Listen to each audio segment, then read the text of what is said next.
Olá, sejam bem-vindos. Sou José Paulino e estamos em Frequência Académica, o podcast do ISEC Lisboa. Hoje, com o Afonso Pinheiro, aluno finalista da Licenciatura em Engenharia de Proteção Civil e Vice-Presidente da Associação Académica. Bem-vindo, Afonso, tudo bem? Obrigado pelo convite. Obrigado nós por teres aceitado. Antes de mais, gostava de perguntar porquê é que escolheste Proteção Civil? Não tem uma razão específica.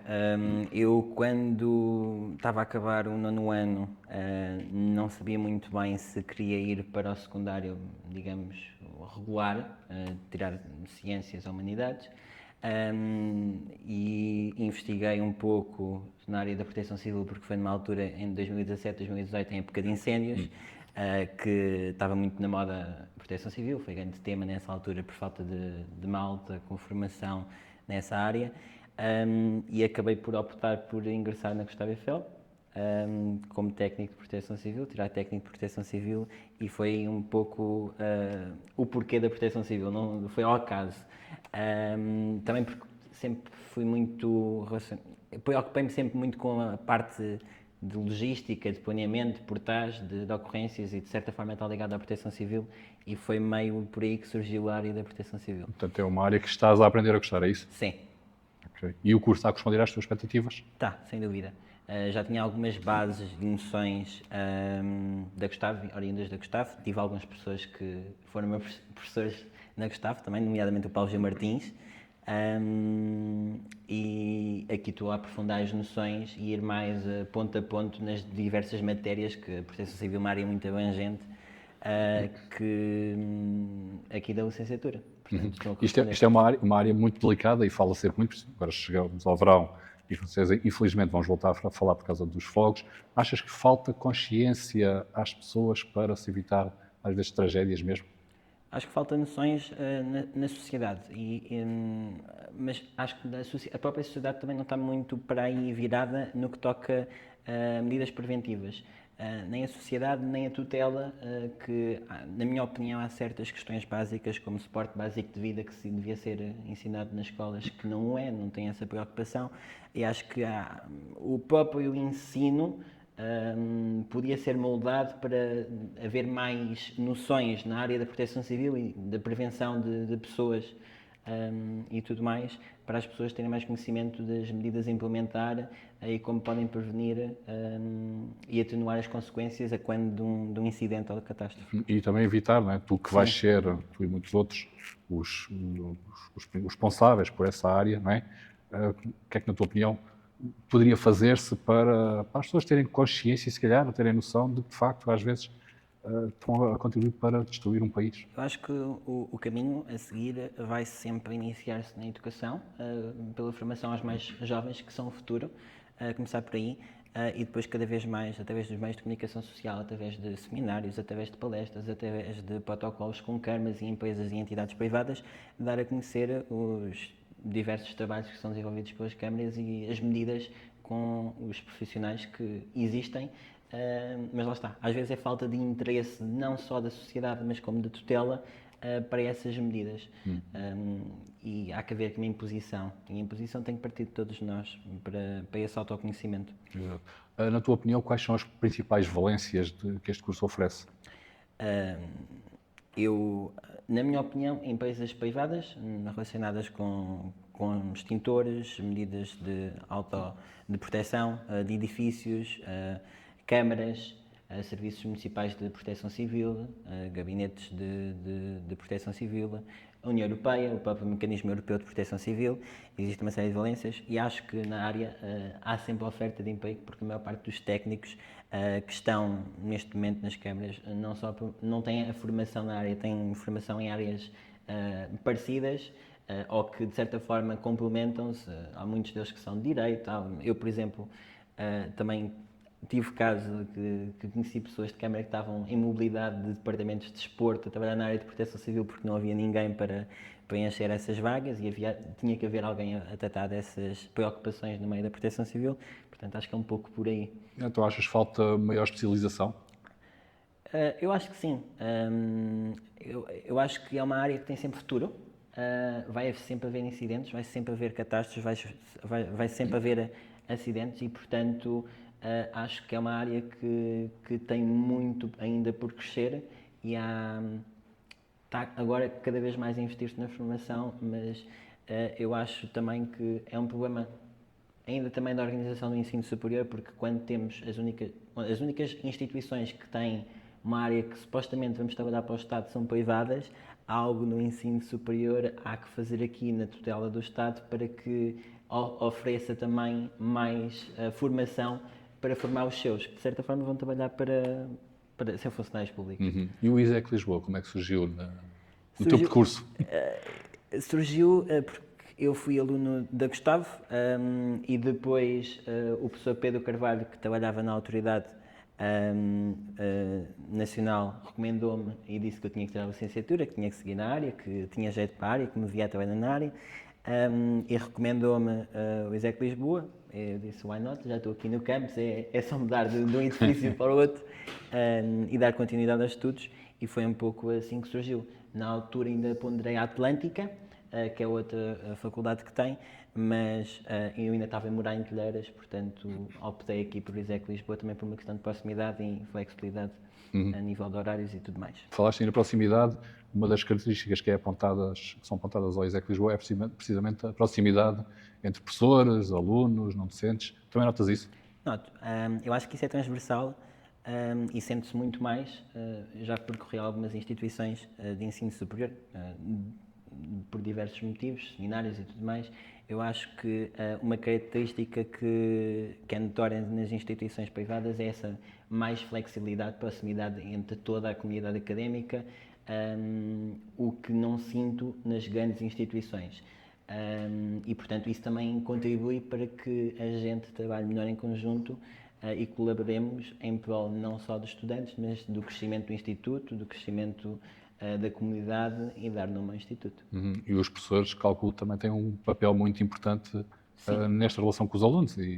Sim, sem dúvida.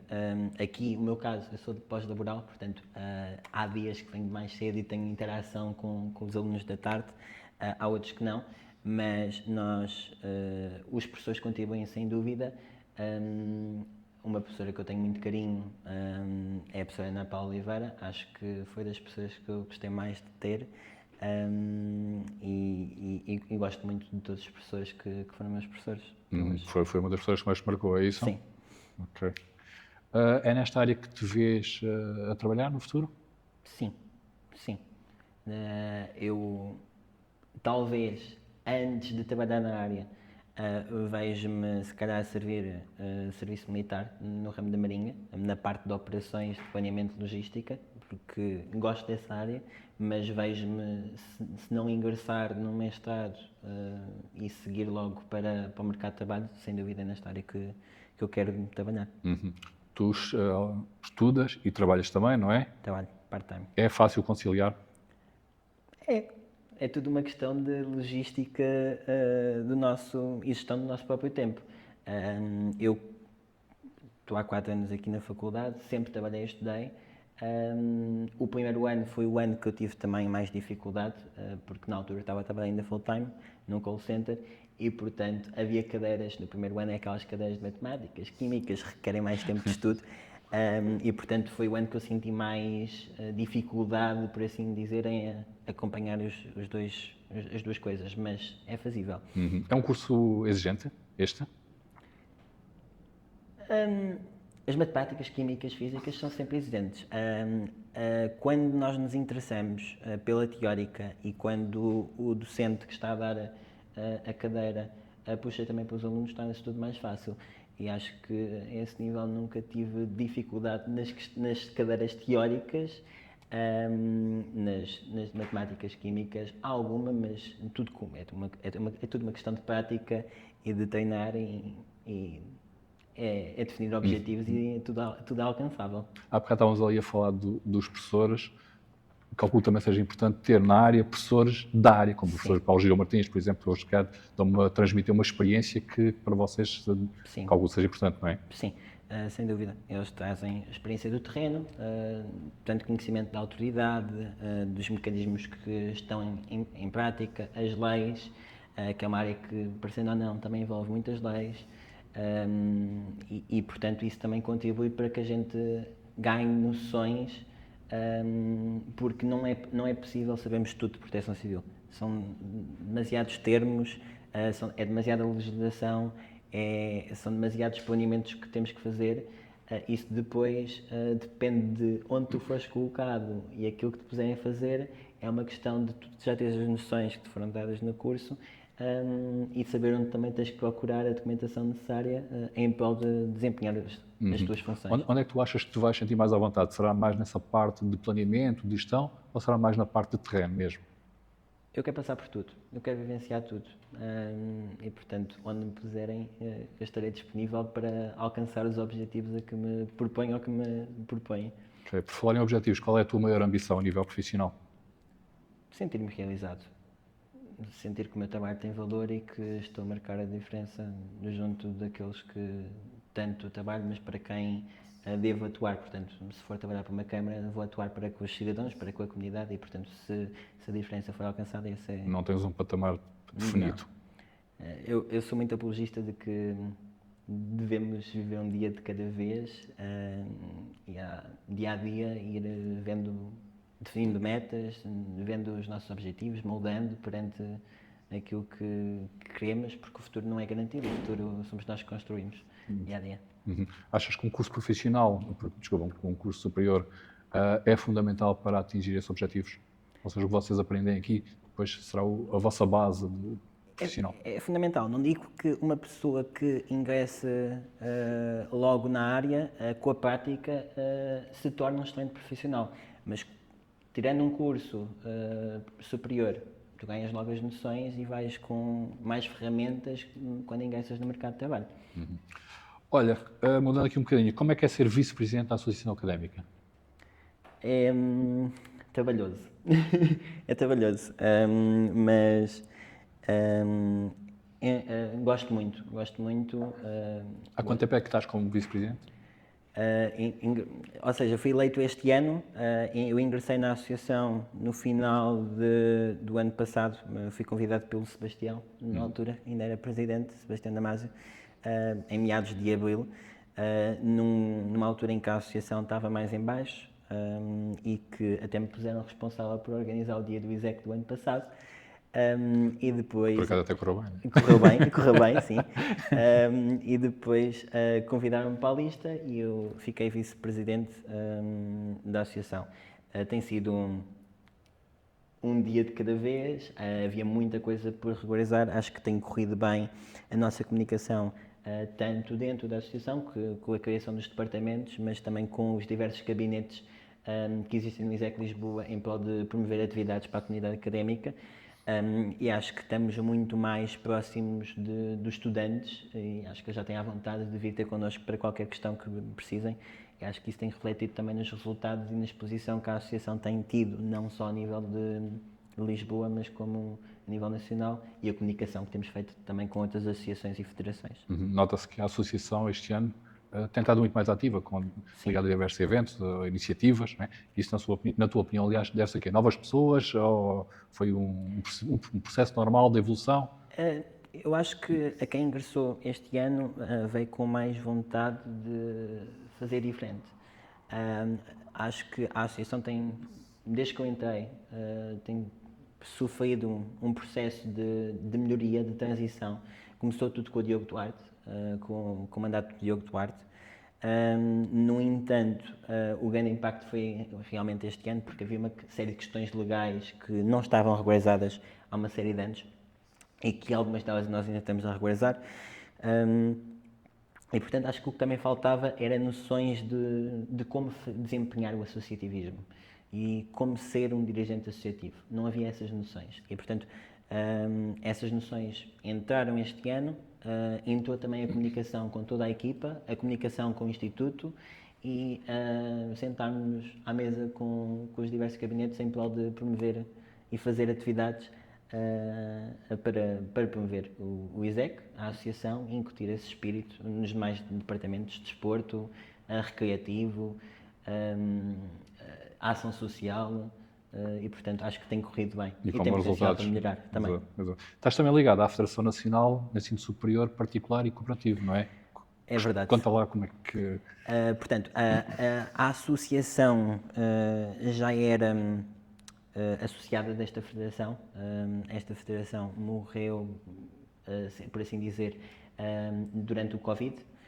Depois não houve ninguém que pegasse nela e houve um rapaz do Instituto Miguel Torga, da associação, que veio falar comigo aqui ao ISEC Lisboa para criarmos aqui um movimento em prol das instituições privadas, porque a realidade de um aluno de uma instituição privada não é a mesma do que a de um aluno de uma instituição pública, em vários fatores, tanto nas propinas, que são sensivelmente mais caras, mas também em questões básicas que nós acreditamos que devem ser transversais a qualquer estudante quando ingressa no ensino superior, nomeadamente alimentação, transporte e alojamento. E os alunos do ensino superior privado muitas vezes são deixados para a segunda opção.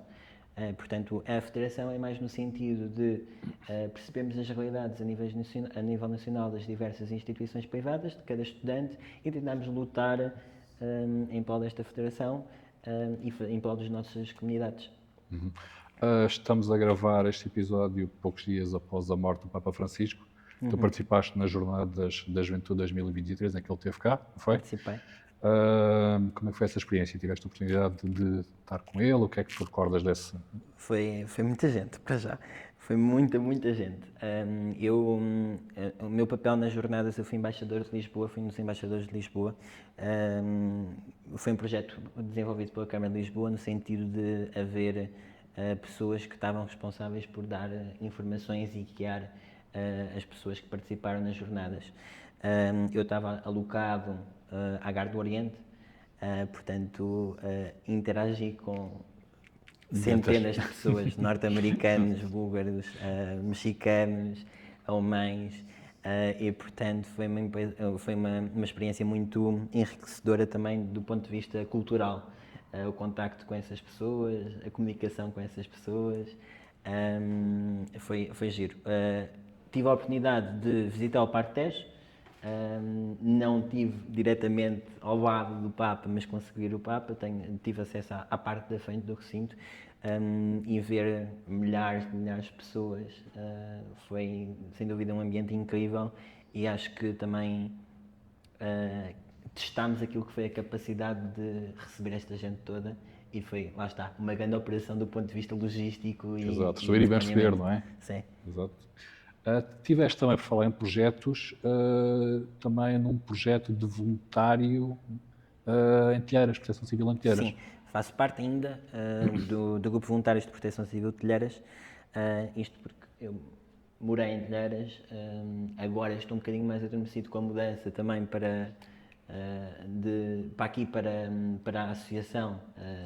De certa forma, estrugou-me muito do tempo, mas o trabalho lá desenvolvido era fazer pequenas ações de sensibilização junto da população de Telheiras, fazíamos simulacros, fazíamos testes de extintores, como usar um extintor, como fazer a evacuação de prédios, essas coisas todas eram todas desenvolvidas lá nesse. Que ajuda também no teu... Ajuda também e, de certa forma, estamos a preparar também a comunidade de Telheiras a ser mais resiliente perante esses riscos associados que estão associados. Exato. Não deveria haver mais iniciativas desse tipo? Eu acredito que sim, eu acredito que seja possível e acho que essa vontade, essa força de vontade tem que partir também muito das juntas de freguesia. Porque ao poder local, os cidadãos são aqueles que conhecem melhor a comunidade, o seu bairro. E, portanto, eles têm que ser os principais intervenientes quando falamos de planeamento, quando vemos as vulnerabilidades associadas ao território. E acho que faz, sem dúvida, a questão de haver mais grupos nesses moldes. Ok. Vamos aqui andar um bocadinho para trás. Qual é que é a tua memória mais antiga? Memória mais antiga? Férias no Algarve. A mais antiga e a melhor, não?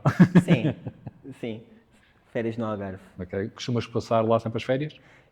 Sim, vou todos os anos, às vezes até um mês e meio, para Algesur, Val da Telha, e portanto, desde pequenino, as ondas ali não são calmas. Eu lembro-me de fazer bodyboard, de ir à pesca, Gosto muito de ir à pesca, sou um pescador E és bom pescador? Dou uma tareia ao meu pai, pesca, uma tareia. Mas lembro-me de fazer bodyboard na Praia da Arrifana, os pôres de sol na Praia da Arrifana, os sunset na Praia da Arrifana. E portanto é uma zona que eu tenho muito carinho no meu coração.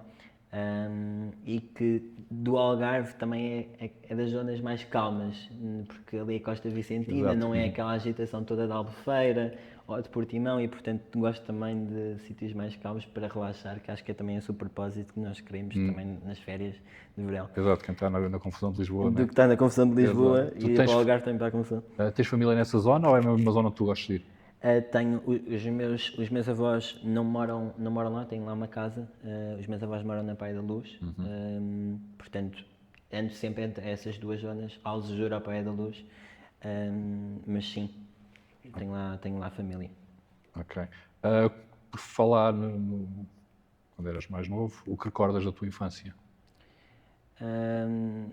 Lembro-me Tu és aqui de Lisboa, certo? só. Ok. Sou de Telheiras. Morei 18 anos em Telheiras e depois mudei-me para o Montijo. Portanto, cansaste da confusão de Lisboa. Foi os meus pais. Os meus pais cansaram-se, queriam um sítio com mais calmo e acho que, sem dúvida, tomámos a decisão certa porque ganhámos em qualidade de vida. Passámos a ter cada um o seu quarto, em vez de termos uma casa, por exemplo, de 130 metros quadrados, lá temos uma casa de 270.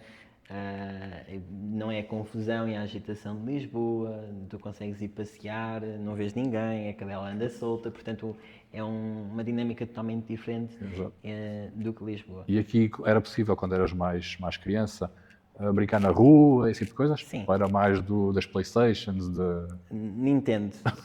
Houve uma fase de Nintendo e do Wii U, mas eu gostava muito de andar de bicicleta, ia para Monsanto com o meu pai e com os meus irmãos andar de bicicleta, quase todos os fins de semana. Depois também, às vezes, ia para jogar as jogatanas de bola, porque nós tínhamos lá um campo de perto, ali em Telheiras, com a comunidade. Ali íamos com uns amigos que também viviam em Telheiras para jogar umas jogatanas.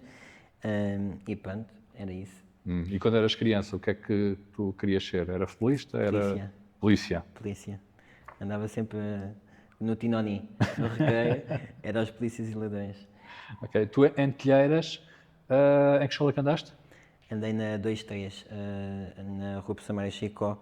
Andei lá, fiz o meu segundo e terceiro ciclo lá. E gostei muito. Fiz lá desporto escolar. Ingressei também lá no desporto escolar, fiz uma série de desportos nessa escola.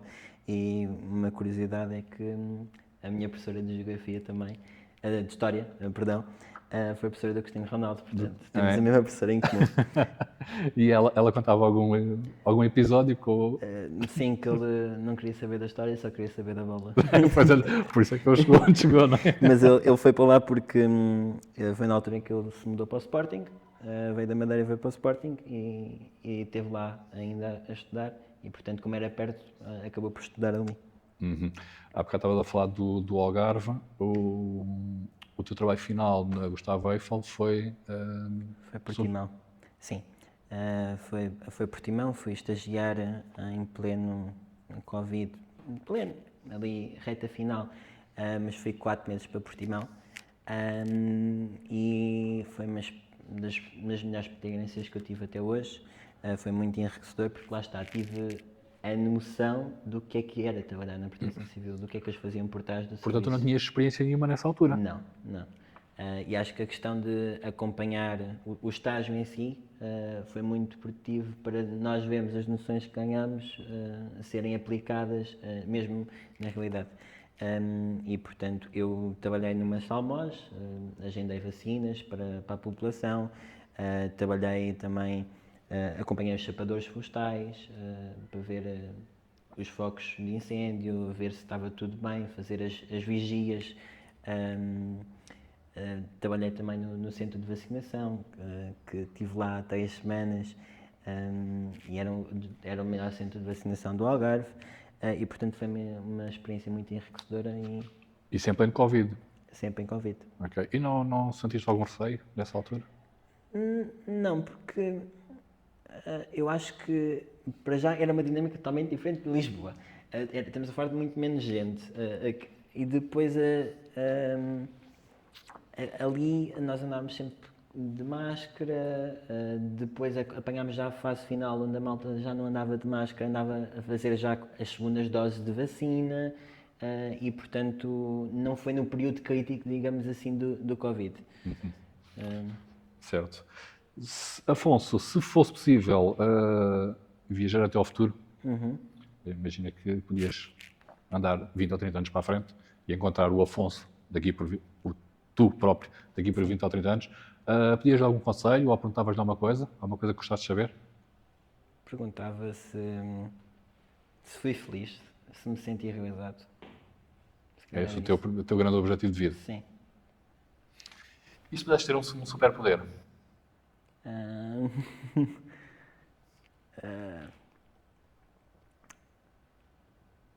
saber o que os outros estão a pensar. Principalmente os professores? Então, sim, para as frequências dava jeito. Eles quando estão a planear as frequências, se calhar dava jeito de saber o que é que eles estavam a planear. Tens algum ídolo? Ídolo. Ídolo, sim. Se calhar o meu professor é Pedro Carvalho. É? Sim. Ok. Nesse caso, calculo e ias perguntar se pudesse estar com ele, o que é que ias perguntar? Algo que já tenhas perguntado, o que querias saber dele? Ou gostavas de lhe perguntar alguma questão que não tenhas colocado na altura? Não diria.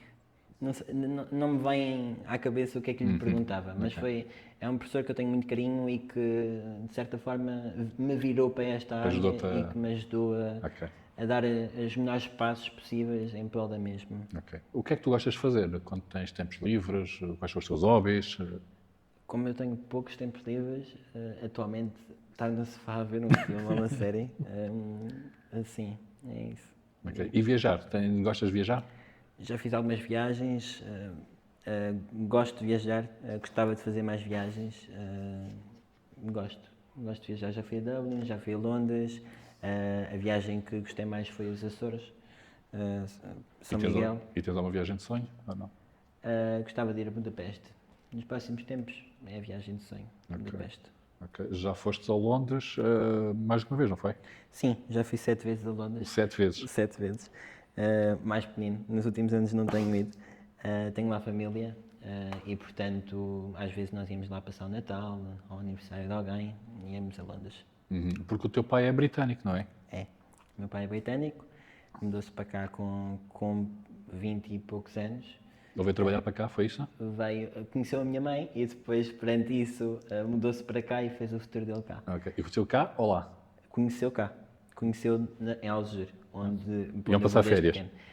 Ou seja, a minha avó e a minha outra avó passavam lá férias, já se conheciam e conheceram-se num hotel, numa piscina de um hotel, e depois virou paixoneta e veio para Portugal e fizeram cá a família. Pronto. Okay. E o seu futuro cá. Certo. E também tens primos Tenho primos pelo mundo inteiro, não é? Eu, se for viajar, não pago estadia no meio mundo. Tenho primos em Dublin, Egito, França, Austrália, Londres, Dublin, Madrid. Portanto, tenho primos em meio mundo. Não tenho primos cá. Portanto, se eu precisar de umas férias, estou à vontade. Arranjo-te, sem dúvida. Ok. E tens também, salvo erro, um tio ligado à área da iluminação, não é? E que participou num filme. Como é que é? Conta mais. Portanto, o meu tio é produtor de filmes e, portanto, ele fez uma série de filmes não só para a BBC, mas tipo Star Wars, James Bond, essas coisas. Ele fez uma série de filmes desses géneros em Londres. Em Londres. Em Londres. Ok. Desporto, és mais de praticar ou é mais de bancada? Ou de sofá, se quiseres? Atualmente, mais de bancada, mas já fui muito de praticar. Fiz uma série de modalidades, fiz 5 anos de beisebol. Beisebol? Beisebol. Aqui em Lisboa? Aqui em Lisboa, desporto escolar. e gostei muito. Íamos jogar contra os Salesianos e com a Via Longa. E foi o primeiro acaso. Um professor de Educação Física meu uma vez convidou-me para ir treinar e eu ganhei apaixonante naquilo. No último ano até fui capitão de equipa e gostei da modalidade. É uma modalidade pouco comum. Exato, não tem muita tradição comum aqui cá, em Portugal, de facto. mas que eu achei extremamente interessante e de certa forma também estava a praticar desporto e portanto era bom também para mim, para a questão das rotinas, para a questão da prática de exercício. Nesse momento também estava a fazer natação ao mesmo tempo. Depois o professor que nos estava a guiar no beisebol acabou por sair de Lisboa, mudou-se para Évora e nessa altura, pronto, mudei de modalidades. Acabou-se o beisebol e fui para badminton e para futsal. E atualmente? Atualmente nada. Atualmente nada. Okay. Mas se houver equipas de futsal para o ano, talvez eu ingresse. Uma equipa da associação, vamos ver se há possibilidades. Está no forno? Está no forno. Okay. Está por sair do armário. Certo, assim como um jogo com os não docentes, não é? Também é possível. Seria engraçado. Olha, já fizeste alguma coisa assim mais radical, uma atividade mais radical? Ou não? Não é a tua praia? Como... Não é muito a minha praia. Mas acho que tenho que ganhar a coragem para ir fazer um salto de paraquedas. Acho que seria uma boa experiência. Coragem para isso? Vamos os dois? Vamos. Olha, Afonso, tenho aqui umas perguntinhas de uns colegas teus que vou ler-te. Só aceder aqui. Olha, cábula. Então, são 3 perguntas e um comentário, se é que podemos dizer assim. É em relação a mim? Um comentário em relação a mim? Sim, em relação a ti. Mas depois tu dirás e responderás se quiseres. Perguntas. Marta Pires, diz ela, qual foi a sensação de entrar no ISEC Lisboa? Ao início foi bem, não sei para o que vou, mas com o tempo tu vais ganhando a vontade, vais conhecendo colegas, foi um mix de emoções, mas foi acho que ano após ano vou ganhando mais espírito académico, digamos assim, à vontade dentro do campus. Okay. O Miguel Bonvini, ele pergunta o que é que a associação significa para ti e qual o teu objetivo em relação a ela, à associação?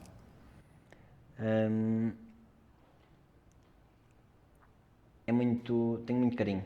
Tenho muito carinho não só à associação, mas também ao Instituto. E acho que o sucesso de uma é o sucesso de outra. Quanto mais visibilidade tiver a associação, melhor para o Instituto, porque não só aqui dentro, mas como lá fora, mais percepção tem das atividades que a gente vai fazendo. E portanto, eu consideraria a associação como, numa palavra, casa, talvez. O meu objetivo para a mesma é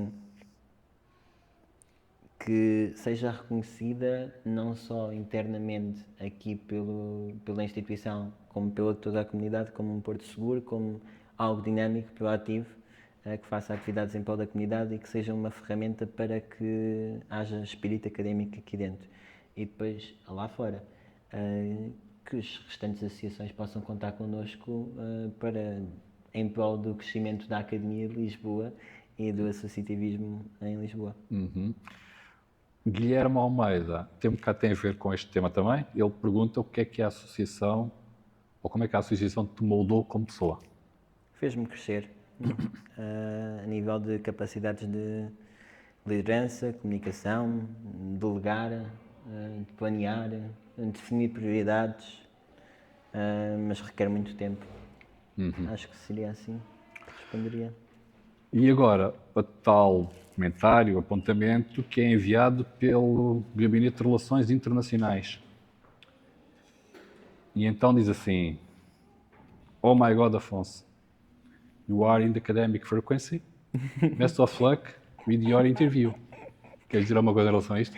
Isto é o Gabinete de Relações Internacionais a meter-se comigo, porque quando eu entro no gabinete deles, eu falo sempre inglês. Good afternoon, how are you today? Eu entro no gabinete a falar inglês, então eles estão-me a mandar o comentário também em inglês. Estou a dar a resposta, então o troco. Estão-me a dar a resposta. Ok, Afonso, para terminarmos, tenho umas perguntas que eu faço sempre a todos os meus convidados, sempre iguais, ou pelo menos muito parecidas, não é? Que são perguntas muito diretas e que eu te vou colocar. Então, uma comida que tu aprecies Bacalhau à Brás. e uma bebida, Safari Cola. um filme ou uma série, ou ambos, se quiseres. Filme é uma saga, Star Wars. Série, diria Homeland e Line of Duty. Tipo de música, preferes? Não sou esquisito, ouço um pouco de tudo. Um cantor ou uma banda que aprecies? YouTube. Uma cidade,